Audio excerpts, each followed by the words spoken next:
bonjour la revue de presse et bonjour Rodolphe Karl. Et c'est pas très compliqué ce matin. Vous parlerez SIDA, la fatwa anti-SIDA. La fatwa anti-SIDA qui fait du chemin malgré tout.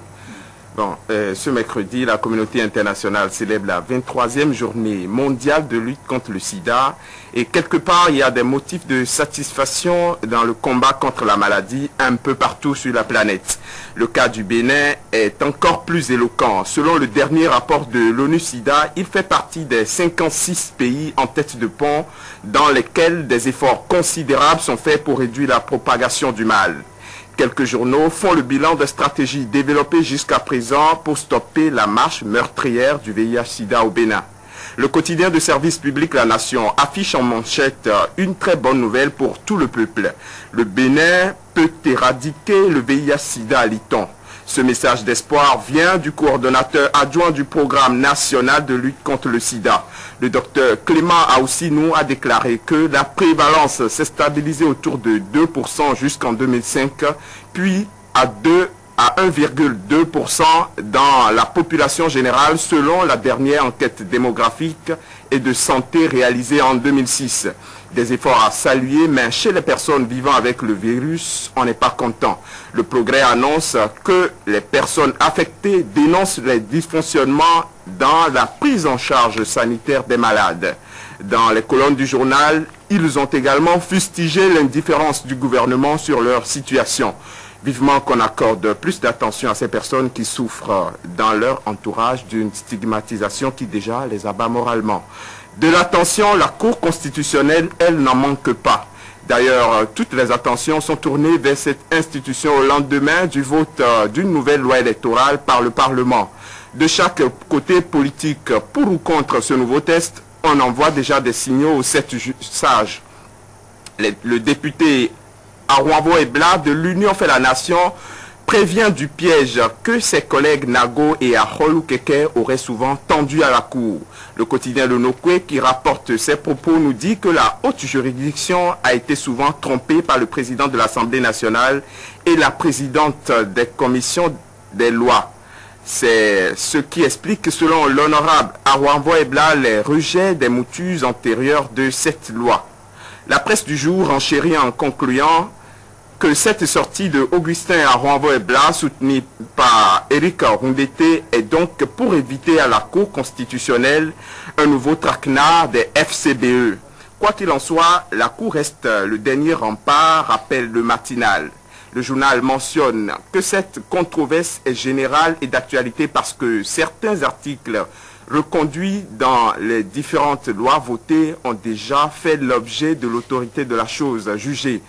Mon confrère de Le Challenge a quant à lui son idée toute faite sur la prochaine décision de la Cour. Robert Dossou, le gardien du temple, le marteau en main pour tout casser, titre le journal, qui pense que l'institution risque de prendre cette fois-ci équerre et crayon pour fixer les quotas. Face à la crise des hôpitaux, le gouvernement semble choisir la même stratégie. Fraternité informe que Boni Yahi et ses ministres ont déjà la calculette en main. Ils brandissent aux grévistes la menace de la défalcation.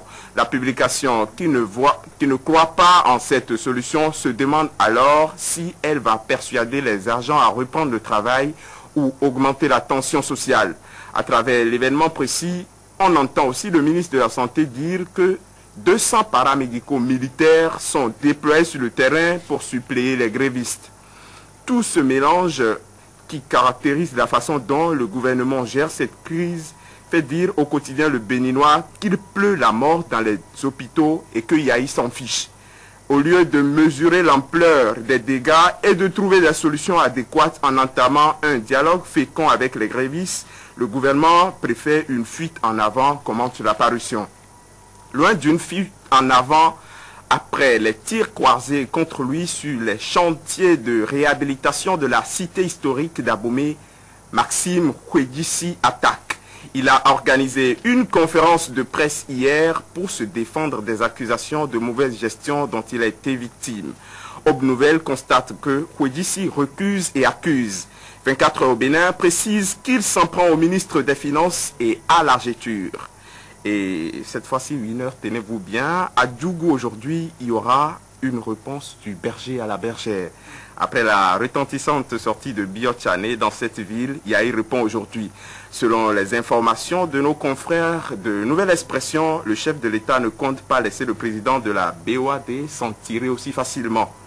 Il va le prouver ce mercredi. Voilà. Du tac au tac, mais la stratégie est discutable et on peut en discuter. C'est ça, c'est ça. Pour votre calme, merci. Merci à vous. À demain. Bonne journée, une journée tout entière consacrée à la lutte contre le sida. Nous sommes du côté des victimes, bien évidemment, mais surtout, faites attention à vous. Mais on ne va pas arrêter de vivre hein, pour ça. Hein? Il faut continuer de mordre la vie à pleines dents. Bonne journée, bonne célébration. À demain 7h. Merci.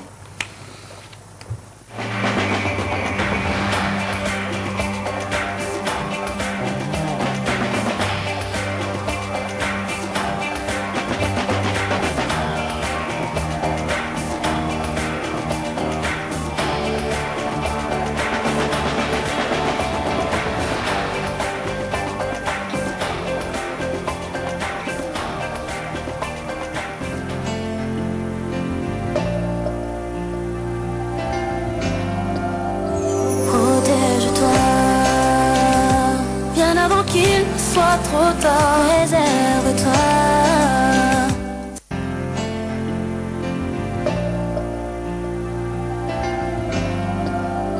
Protège-toi, bien avant qu'il soit trop tard, réserve-toi.